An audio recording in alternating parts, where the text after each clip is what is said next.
Halo guys, hari ini kita akan belajar tentang materi psikologi. Apa itu materinya? Yuk kita lihat.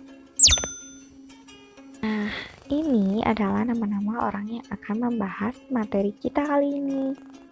Definisi psikologi pendidikan. Psikologi pendidikan merupakan salah satu cabang psikologi. Menurut Watherington, psikologi pendidikan adalah studi sistematis tentang proses-proses dan faktor-faktor yang berhubungan dengan pendidikan manusia.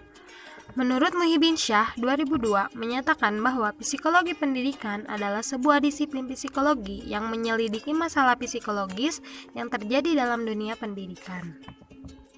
Mengapa perlu mempelajari psikologi pendidikan? Usia pendidikan pada manusia mungkin sama tuanya dengan usia keberadaan manusia itu sendiri. Artinya, usaha pendidikan telah dimulai sejak manusia pertama kali ada, kendati masih dalam bentuk yang sederhana. Menurut Masrun dalam Hadi Pranata DKK 2000, antara tugas-tugas pendidikan dan psikologi terdapat titik temu, yaitu pada perubahan perilaku. Dengan memahami psikologi pendidikan, seorang guru melalui pertimbangan-pertimbangan psikologisnya diharapkan dapat 1. Merumuskan tujuan pembelajaran secara tepat. 2. Memilih strategi atau metode pembelajaran yang sesuai dengan kondisi dan kemampuan peserta didik. 3. Memilih alat bantu dan media pembelajaran yang tepat. 4. Memberikan bimbingan atau bahkan memberikan konseling kepada peserta didik. 5.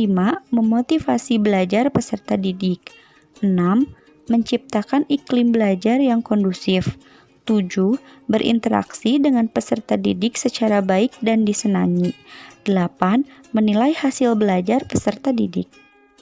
Pendekatan dan metode penelitian dalam psikologi pendidikan. Metode penelitian dalam psikologi pendidikan pada dasarnya tidak jauh berbeda dengan metode penelitian yang digunakan dalam cabang-cabang psikologi lainnya.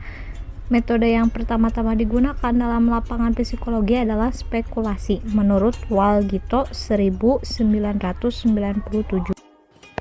Metode penelitian terbagi menjadi dua. Yang pertama yaitu metode longitudinal. Dilakukan dengan mengumpulkan data tentang subjek yang sama secara berulang-ulang dalam rentan waktu yang panjang. Metode ini biasa digunakan untuk mempelajari perkembangan manusia. Hasil pengamatan dicatat hari demi hari, bulan demi bulan, dan tahun demi tahun. Hasil tersebut dan diolah kemudian ditarik kesimpulan. Yang kedua yaitu metode cross-sectional. Dilakukan dengan mengumpulkan data pada satu titik waktu dan sampel yang terdiri dari satu atau lebih kelompok yang dibandingkan variabelnya. Metode ini kebalikan dari metode longitudinal. Dalam waktu yang relatif singkat, dapat mengumpulkan data yang banyak. Metode penelitian yang biasa digunakan dalam psikologi pendidikan yaitu 1. Penelitian historis, bertujuan mempelajari, memahami, dan menjelaskan peristiwa-peristiwa masa lalu. Penelitian deskriptif, bertujuan menguji dan melaporkan segala sesuatu secara apa adanya, dalam upaya memahami dan menjelaskannya. Penelitian korelasional adalah suatu pendekatan penelitian di mana peneliti berupaya untuk menentukan ada tidaknya hubungan antara dua variabel atau lebih. Penelitian komparatif, penelitian bertujuan mencari hubungan langsung di antara variabel-variabel yang dibandingkan satu sama lain. Penelitian eksperimen, penelitian secara aktif memanipulasi sebuah variabel independen untuk mengamati perubahan-perubahan pada variabel dependennya.